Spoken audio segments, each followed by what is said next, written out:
Então, para vocês terem noção do que representa o BRICS negociar em outras moedas, né, o tanto que isso pode enfraquecer o dólar, é que os cinco países do BRICS representam 31,5% do PIB global, e o G7, que são os sete maiores países do mundo, representa aí, caiu, né, para 30% a representação em relação ao PIB global.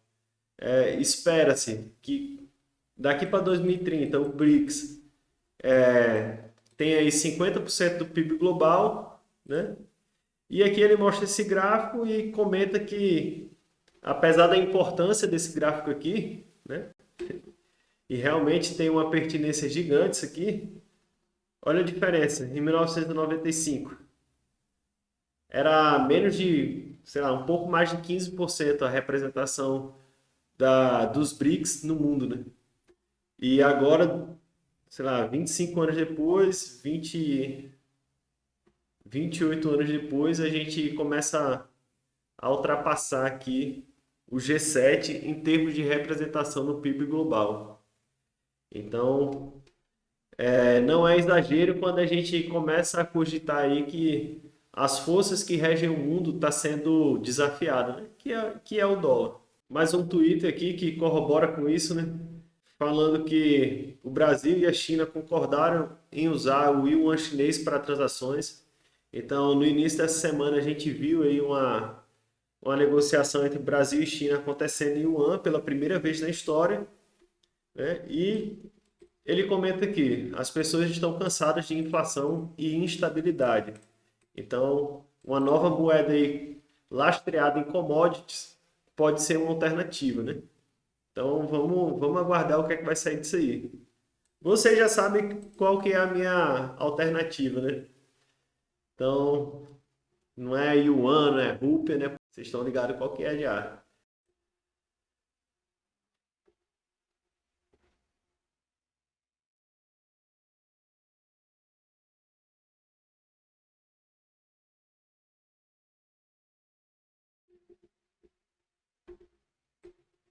Então, o Elon Musk aí, o maluco, parece que tá gostando aí de bater um pouco nos Estados Unidos, né? Então ele foi um pouco perseguido lá pelo mainstream, é, devido ao fato de, depois que ele se tornou o CEO do Twitter, ele expôs muita coisa da política americana e do mercado americano, muita hipocrisia que tem entre a galera lá. Então ele expôs isso e, pelo visto, ele segue aí inquietando a galera lá do mainstream, né? Então ele viaja até a China para tratar de negócio, né? Então a Tesla é o segundo, aliás, a China é o segundo maior mercado da Tesla, né? Então, tipo assim, é de se esperar que ele faça isso. E, mais uma vez, o dólar tá perdendo muita força. Inclusive, tem uns amigos aí que tá investindo em swap, apostando contra o dólar e já estão começando a ganhar um dinheirinho aí, tá ligado? Então, pode ser que essa seja a, a tendência daqui para frente, né? Então, pra você ter noção, os ministros de finanças dos bancos centrais da Ásia consideram a possibilidade de reduzir o dólar americano, a libra esterlina e o euro e o iene e adotar acordos de moedas locais. Aí o Radar News coloca: está acontecendo. Então a gente pode estar presenciando aí a queda de um dos maiores impérios aí desde de Roma e Constantinopla, que por incrível que pareça está caindo devido à inflação, né? Assim como esses impérios também ruíram devido a uma forte inflação, parece que o dólar aí está arrumando o mesmo caminho da história, né? Então foram vários e vários anos que isso aconteceu. Os líderes eles começam com a moeda forte, desenvolvem bem a economia, muita gente fica rica. Só que chega em algum ponto em que essa governança centralizada começa a se acostumar com o poder, a querer gastar mais do que pode, e aí começa a gerar inflação e, enfim, até que a pobreza vai tomando de conta aí de todo mundo, né? E é quando as coisas já não conseguem mais funcionar da forma que funcionava. As pessoas vão perdendo a confiança e o castelo de cartas vai ruindo, né? Então já falamos aqui, ó, América Latina, Ásia. Eu não trouxe aqui o Twitter, mas a França também comprou, acho que gás da China ou da Índia, não lembro agora. Acho que foi da China. Comprou gás natural, usando o yuan, não mais o dólar. Então agora a gente vê a Índia utilizando as rúpias indianas ao invés do dólar também para realizar comércio. Então tá ficando feia aí a situação para o dólar, né? Então a Genevieve aqui trouxe, ela é uma gestora de fundo com mais de 100 milhões aí em custódia. Ela trouxe aqui essa trade, né? O dólar americano está perdendo seu status de moeda de reserva. O dólar americano tem sido a espinha dorsal da economia global por décadas, vários países ainda usam o dólar americano como moeda oficial, como o El Salvador, apesar de ter colocado o Bitcoin também como moeda de curso legal, tem o Panamá e o Equador. Aí ela traz aqui que em 1944, com o acordo de Bretton Woods, 44 países concordaram em assinar um documento em que assinavam um acordo ali que iriam negociar com o dólar. Lembrando que nessa época aqui, 44, a Segunda Guerra Mundial já estava rolando, beleza? Inclusive já estava próximo do final, né? Próximo do fim. Então, o dólar fortaleceu muito aqui nessa época. O dólar, nesse momento aqui, ele era lastreado em ouro. Então, esses 44 países aqui concordaram em assinar esse acordo. Muito provavelmente foi devido a esse argumento de que o dólar é lastreado em ouro. Então, a qualquer momento, esses países poderiam destrocar o dólar dele por ouro, sendo que em 1971, Nixon quebrou esse acordo. Então, o dólar ele deixou de ser conversível em ouro. Inclusive, o Estado americano passou uma lei falando que todas as pessoas eram obrigadas a vender seu ouro até determinado tempo. Então, entregar ali o ouro deles para o Estado. Então, veja só que absurdo. Então, muita gente acha que o roubo que teve das poupanças aqui, né? Foi o José Sarney? Foi Sarney? Ou foi o Collor? Caralho, é tanto presidente ruim que eu nem lembro mais. Mas eu acho que foi o Fernando Collor que congelou a poupança do pessoal, né? Então, para você ver que esse crime contra as pessoas, todo Estado comete, todo político comete praticamente, né, de sequestrar o dinheiro das pessoas. Então, o Estado americano fez isso também em 1971.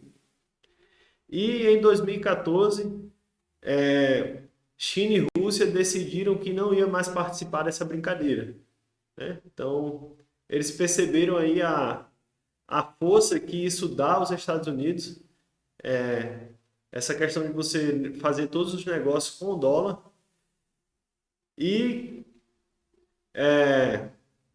nessa época a Rússia já planejando invadir a Ucrânia, né? Que foi em 2014 que eles invadiram lá a primeira vez. Já começou a desdolarizar a sua economia, então desde aquela época aí já começaram a diminuir o balanço de dólar na carteira do Banco Central deles, né? Então, devido a esse desafio aí que a China e a Rússia impôs ao dólar, ele veio se enfraquecendo aos poucos. Lógico que isso aqui não foi assim um divisor de águas, né? O que foi um divisor de águas realmente foi o período da pandemia 2020 e 2021, onde eles imprimiram muitos dólares. aumentaram muito a base monetária, o dólar perdeu muito seu valor, e isso fez com que agora no último ano os bancos centrais do mundo inteiro fizessem uma corrida ao ouro. Então compraram bastante ouro. É, o número de compras de ouro que foi feito agora não era visto desde 1987. Isso aqui, ó, isso aqui mostra a quantidade de negócio feito entre Rússia e China com o yuan. Então, a partir do momento aqui da invasão à Ucrânia, em 2022, olha o aumento que teve de negócio em yuan feito entre China e Rússia, né? Antes da invasão aqui, muito do negócio feito entre Rússia e China era feito no próprio dólar, né? Então, como eu comentei aqui, a China fez uma troca aí de gás com a França usando o yuan. Então, meio que todas as nações do mundo aí tá entrando numa fase de desglobalização, né? Onde cada país está olhando mais para o seu umbigo ali e fazendo o que é melhor para si, esquecendo ali um pouco os Estados Unidos, né? Porém, né, por mais que tudo isso esteja acontecendo aí, esse, toda essa crise com o dólar, né, ele ainda representa quase 60% aí das reservas globais.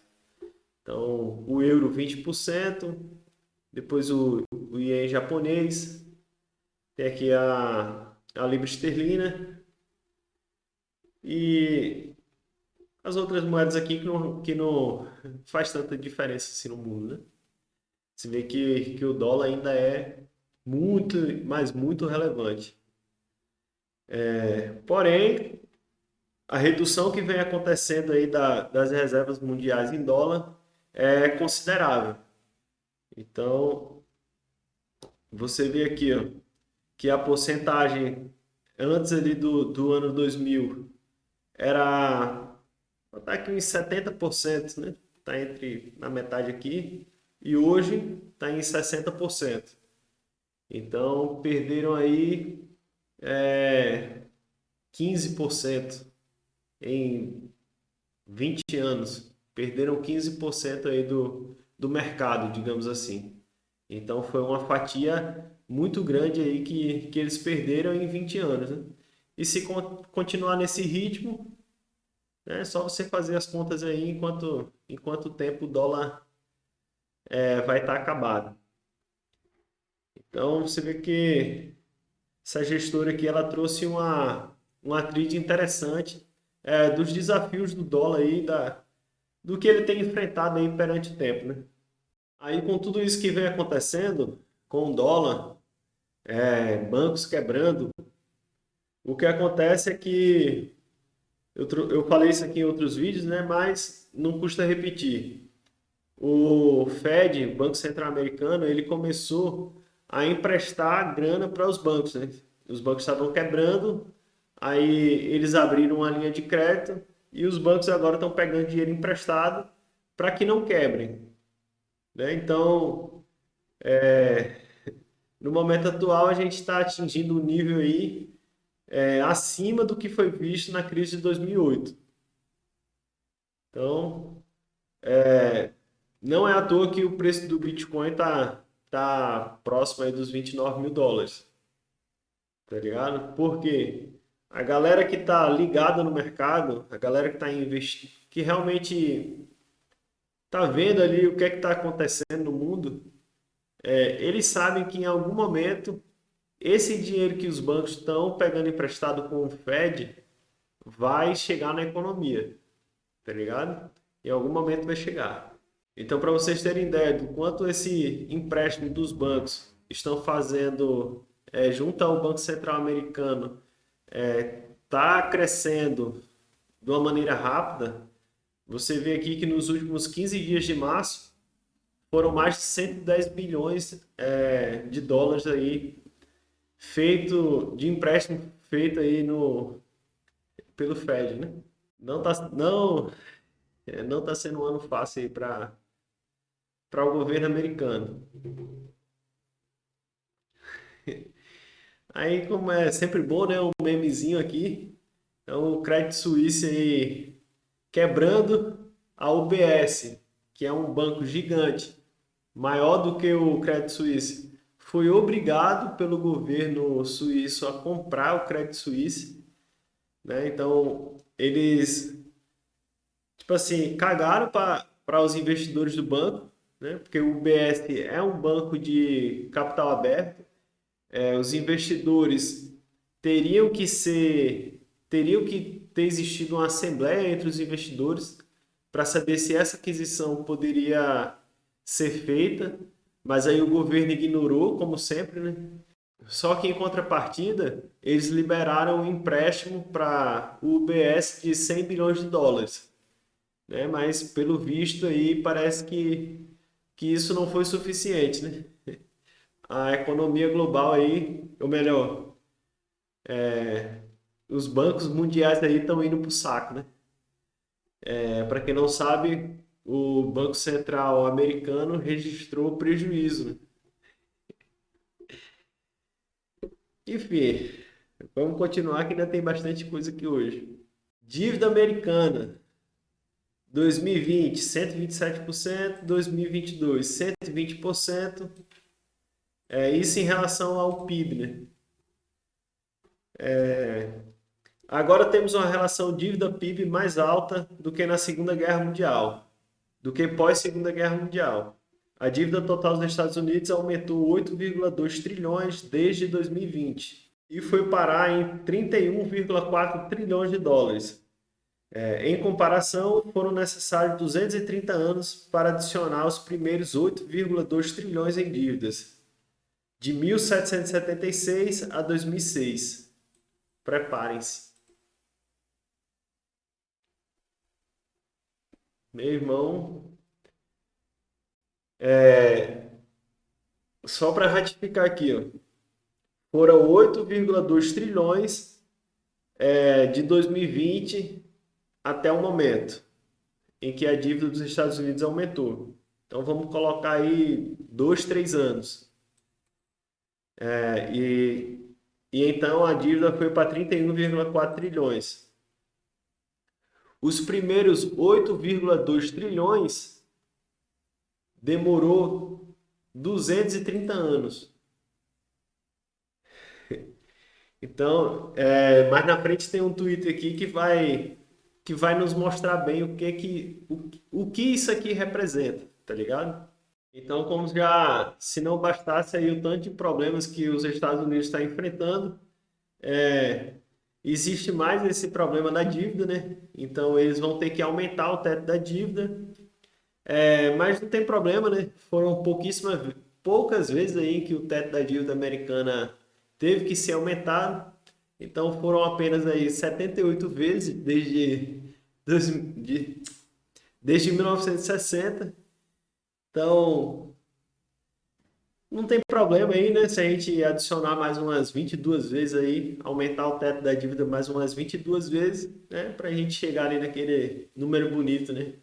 De ter que aumentar o número de ter que aumentar o teto da dívida 100 vezes, né? Em menos de 100 anos. O que eu acho mais interessante com isso aqui é que todas as vezes, se você for pesquisar, eles colocam aqui tipo assim, fazem uma briga gigante no Congresso, não sei o quê, os políticos debatendo e tudo mais, se vão ou se não vão aumentar o teto da dívida, e no final das contas acabam elevando aí o teto da dívida, né? Então, para vocês verem que essa questão da dívida americana, ela não é muito lá um problema, né? Porque, afinal de contas, eles só tiveram que elevar o teto da dívida aí 78 vezes, então não vai custar nada eles elevarem o teto da dívida por 79 vezes, né? Então, normal isso aí, já é esperado.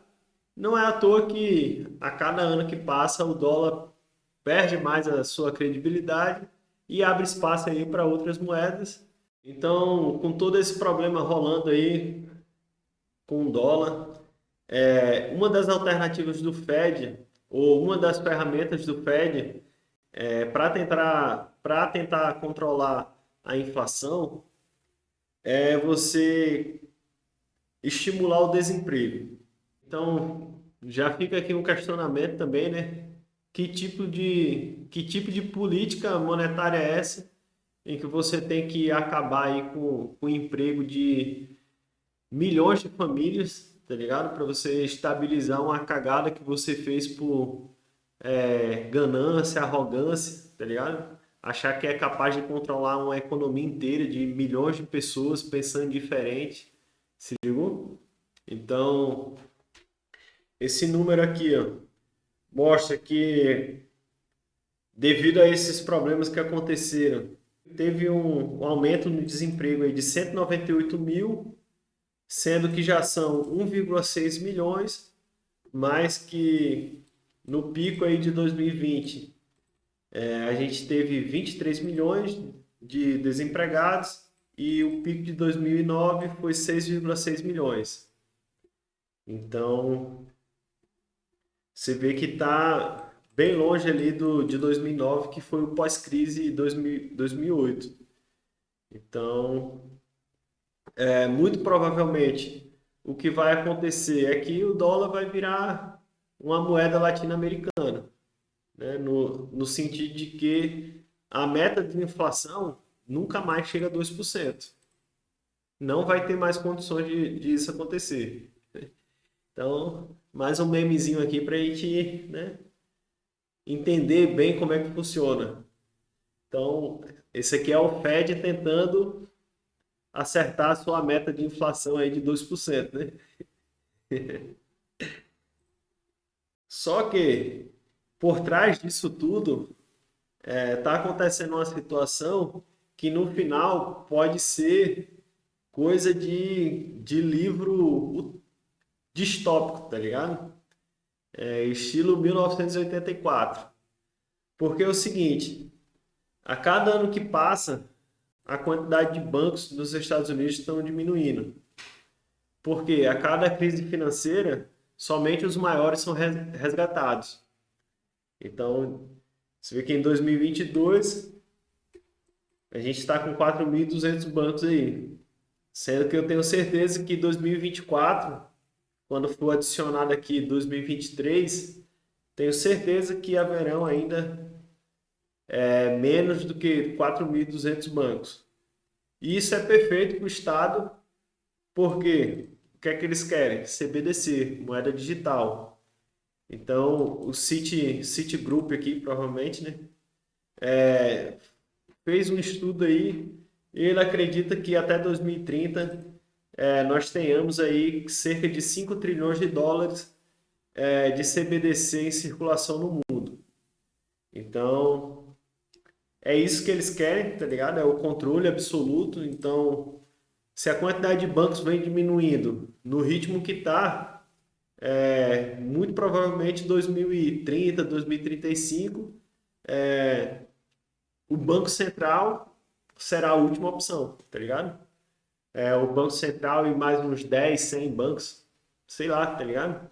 Então, os caras fechar um cartelzinho pequenininho e conseguir controlar ali o dinheiro da população inteira. E daí é nesse momento que já era. Você literalmente se tornou um escravo, né? Porque hoje em dia a gente é mais ou menos escravo, né? Porque, tipo, você pode ter uma casa, mas se você não pagar o IPTU, você perde a casa. Ou se os políticos, né, que no caso é o Estado, decidir que a sua casa ela é mais importante para qualquer outra finalidade, eles podem ir lá e tomar a sua casa. O seu carro, se você não paga o IPVA ou licenciamento, também você não é dono do seu carro, porque você não consegue negociar, você não consegue viajar, tá ligado?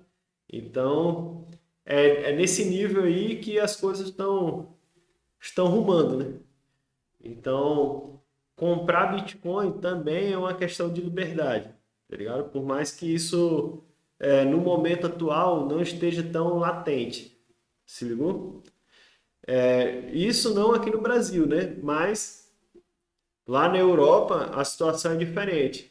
Então, a União Europeia já está proibindo um pagamento acima de 7 mil dólares em dinheiro e compra de cripto acima de 1.000 dólares de forma anônima. O Radar Hits aqui até fala aqui, né? Boa sorte com isso. Então vamos ver como que eles vão se safar. Aliás, vamos ver qual que é o resultado que isso aqui irá gerar, né? Porque, bem como várias outras coisas, o Estado ele é ineficiente e ineficaz. Eles tomam diversas decisões, né? Passam leis, faz isso, faz aquilo, e no final termina tudo ao contrário do que eles queriam, né?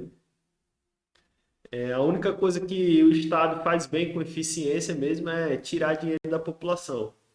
Aí nisso aí eles são profissionais realmente. Porém, da mesma forma que eles são profissionais em retirar dinheiro da população, na hora de cumprir as promessas, né?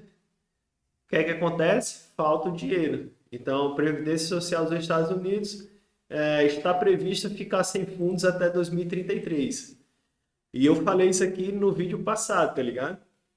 Se você é funcionário público e está pensando em viver da aposentadoria que o Estado vai lhe pagar, é bom ficar ligado, tá ligado? É bom ficar ligado. O Gurbax aqui trouxe o seguinte, né? Os Estados Unidos, para quem não sabe, ele conseguiu aí mais de 50 mil bitcoins com aquele Silk Road. Então foi um cara aí que conseguiu criar um mercado negro aí chamado Silk Road e a principal moeda de negociação era o Bitcoin na época. Então os Estados Unidos conseguiu prender esse cara que criou o Silk Road e apreender os Bitcoins. Os Estados Unidos vendeu no dia 14 de março 9.800 desses Bitcoins e ainda está na posse deles 41.500 Bitcoins. Aí de todos esses Bitcoins aí que eles apreenderam, eles mandaram aí para a Coinbase o equivalente aí a 217 milhões de dólares em Bitcoin, né? Com a intenção de vender esses Bitcoins. Esse camaradinho aqui, que é o Justin Sun, ele é o CEO da Tron, que é uma rede aí de criptomoeda. Então ela é uma rede, sim, bem discutível, porém tem uma comunidade relevante, né? Então muita gente aí que utiliza, né? Ele deu uma declaração aí falando que ele compra os 41.500 bitcoins aí do governo, caso o governo resolva aí dar uns 10% de desconto a ele. Então, à medida que tem gente aparecendo para comprar os bitcoins do governo, tem gente dentro do governo falando para não vender os bitcoins, né? Que o Bitcoin ele poderia ser uma solução na estratégia de defesa dos Estados Unidos, né? Então, se os Estados Unidos utilizar o Bitcoin como reserva de valor, né, para o seu banco central, pode ser que isso aí dê uma elevada no nível de confiança do mundo em relação ao Fed. Mas parece que não é isso que o governo americano quer, né? Porque o Gary Gensler, que é o chefe da SEC, que é como se fosse a CVM aqui do Brasil, pediu aí 2,9 bilhões de dólares para ele conseguir montar aí um aparato para conseguir combater as criptos, né? Que agora o governo americano resolveu que o problema dele é a cripto. Então, como a guerra às criptos foi declarada aí pelo Gary Gensler, né? Solicitando esses quase 3 bilhões de dólares aí para montar aí o seu arsenal contra as criptos. O FDIC, que é um órgão lá nos Estados Unidos, como se fosse o FGC aqui no Brasil, responsável aí, é um seguro responsável por socorrer os bancos lá nos Estados Unidos. E ele falou que não vai socorrer aí os clientes criptos do Signature Bank, que foi um dos bancos que quebrou ali junto com o Silicon Valley Bank, Credit Suisse e alguns outros bancos. Então ele era aí a porta de entrada dos institucionais para o mundo cripto, né? Então foi um dos primeiros aí a ser atacado pelo governo americano e agora o governo americano se voltando aí contra o próprio povo, né? Então, por mais que a guerra deles contra as criptos tenha começado, os clientes do Signature Bank, na época em que investiu em cripto, ainda, tipo assim, não tinha essa guerra, né, do governo contra as criptos. Então, o governo, né, se realmente se preocupasse com sua população, no mínimo deveria restituir essas pessoas aqui, né, já que a guerra deles contra as criptos iniciou agora, tá ligado?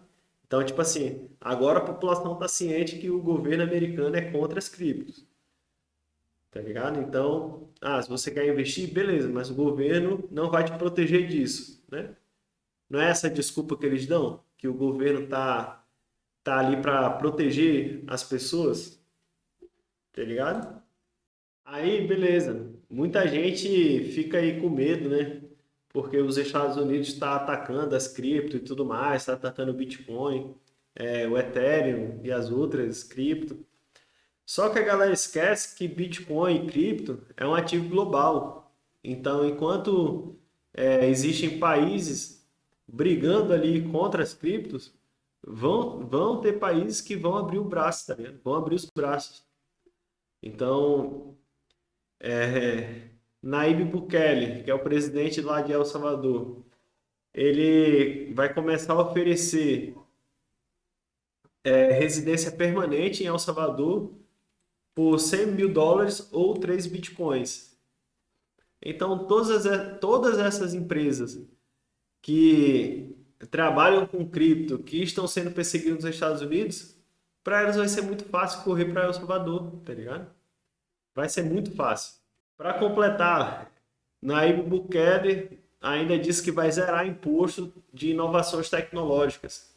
Mais um incentivo para a galera sair dos Estados Unidos e ir para El Salvador. Segundo o maior banco da Alemanha, aprova aí uma exchange de criptomoedas e também custódia de criptomoedas, tá ligado? Então, o mundo inteiro já viu o valor que tem as criptomoedas, tá ligado? O mundo inteiro já viu. Então, por mais que tenha países ali chutando as criptos, tem países abraçando, né? E pelo visto, pelo rumo que as coisas estão tomando nos Estados Unidos, né? Apesar de que está tudo muito estranho, se ligou? Porque ao mesmo tempo que está rolando essa perseguição nas criptos, saiu uma notícia essa semana em que a Nasdaq, que é uma das maiores bolsas americanas, está liberando também a troca de Bitcoin, tá ligado? A troca de criptomoedas. Então, vai oferecer um serviço aí de exchange e também de custódia de cripto, bem como esse banco aqui na Alemanha. Então, só nos resta ir acompanhando aí para ver o que é que vai acontecer, né? Muito dessa guerra, né?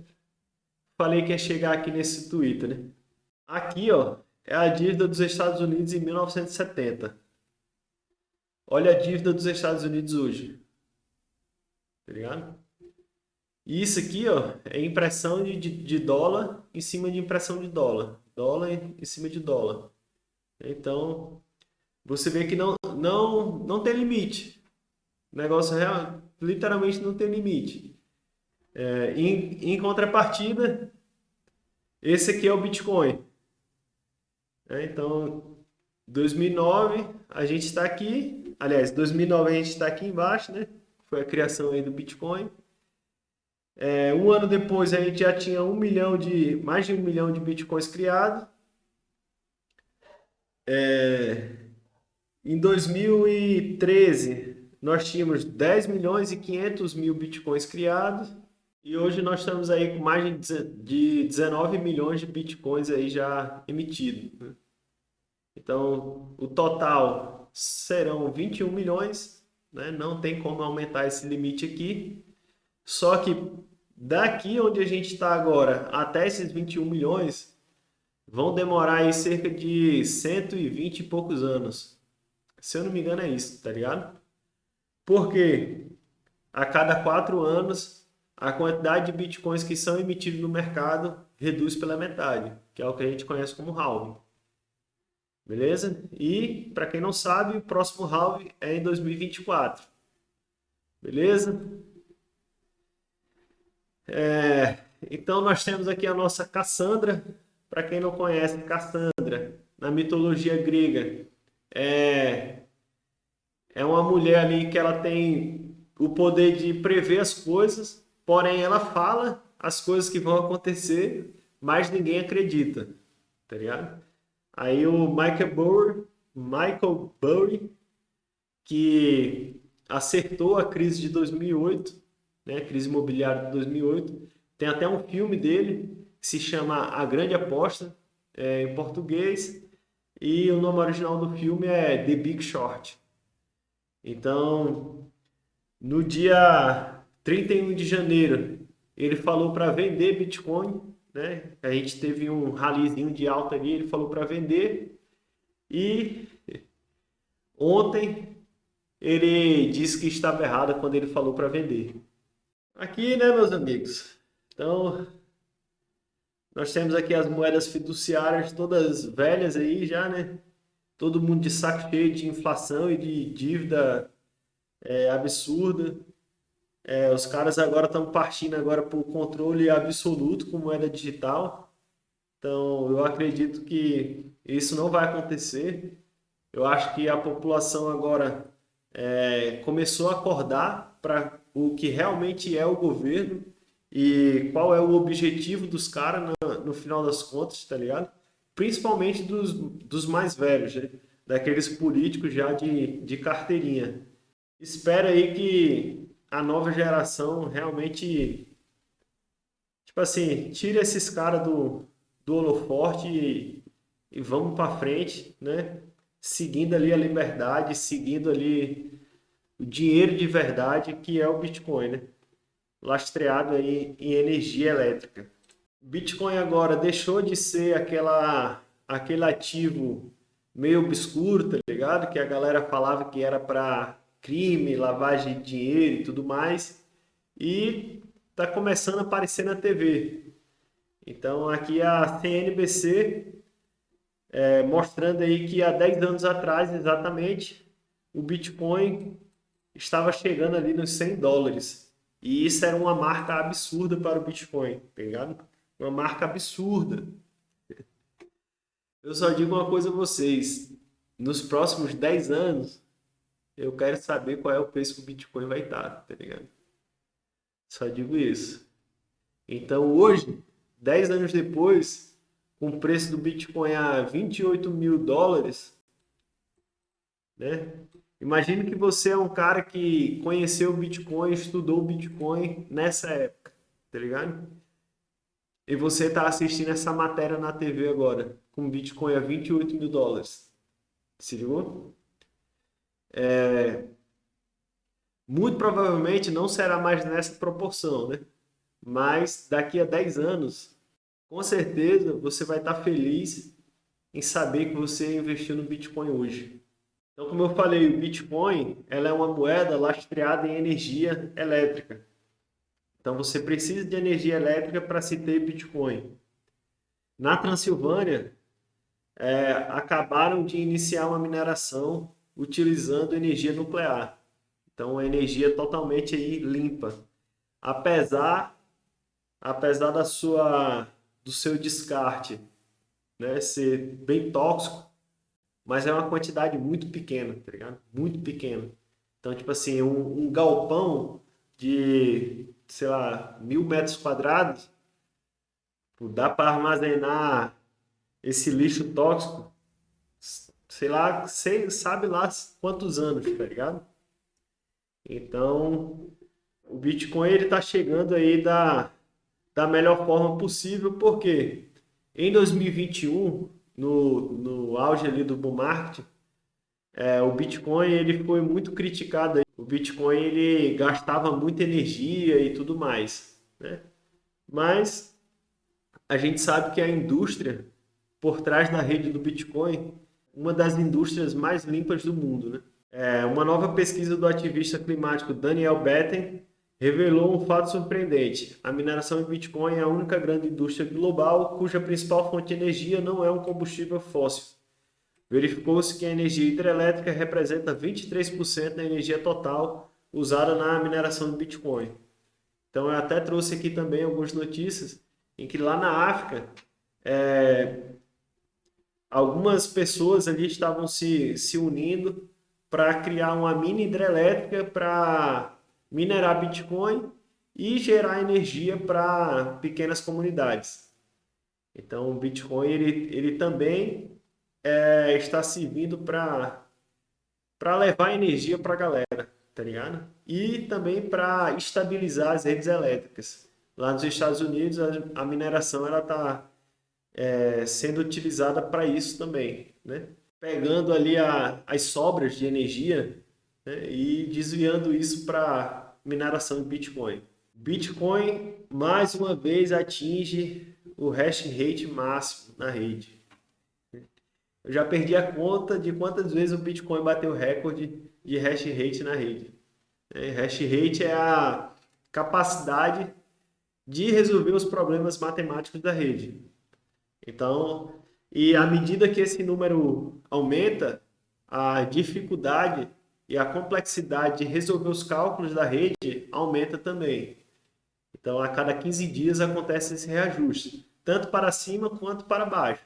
Então, se a capacidade da rede começa a cair, a dificuldade da rede também, só que demora 15 dias para reajustar. Então daqui a 15 dias aí a gente vai poder observar a dificuldade da rede aumentando também, né? E isso se traduz em mais segurança. E estamos chegando ao final aqui do nosso vídeo, né? Bitcoin chegando aí em todos os lugares. Então, na Guatemala, você vê que é um restaurantezinho simples, né? Como que a gente encontra aqui na maioria dos bairros mais pobres aqui das cidades brasileiras. E o cara ali fez o restaurante com o tema do Bitcoin, né? E o Bitcoin está em todos os lugares, né? Nada mais, nada menos do que o white paper do Bitcoin. Então é ali o resumo do que é a tecnologia do Bitcoin, escrito pelo Satoshi Nakamoto, será colocado no carro aí da Williams Racing. É um novo patrocínio aí da Kraken. Kraken é uma das grandes corretoras de criptomoeda no mundo. Então, é aqui que eu termino. E uma parada que eu sempre esqueço de falar, mas agora eu lembrei. Na descrição do meu vídeo aqui tem o link aí para o meu Instagram, para o meu Twitter e também para a Cripto, que é uma rede social focada em investidores de criptomoeda. Beleza? Então, por hoje eu fico por aqui. Então, parece que o mundo aí, da forma como ele tá sendo, da forma como ele está mudando, né? Aos meus olhos, é quase que uma série, tá ligado? É como se eu estivesse assistindo ali Game of Thrones. Então, tipo assim, eu tô gostando de acompanhar e trazer essas atualizações aqui no canal também, beleza? Então, se você gostou e assistiu até aqui, pô, muito obrigado, beleza? Aproveita aí, se você não é inscrito, se inscreve no canal, deixa o seu like, ajuda muito. Eu consegui ultrapassar aí a barreira dos 250 inscritos e das 100 horas assistidas. Então, e isso serve também para tipo, de estímulo, né? Para a gente continuar gravando aqui e trazendo melhor conteúdo, beleza? Então é isso aí, falou, é nóis, até a próxima.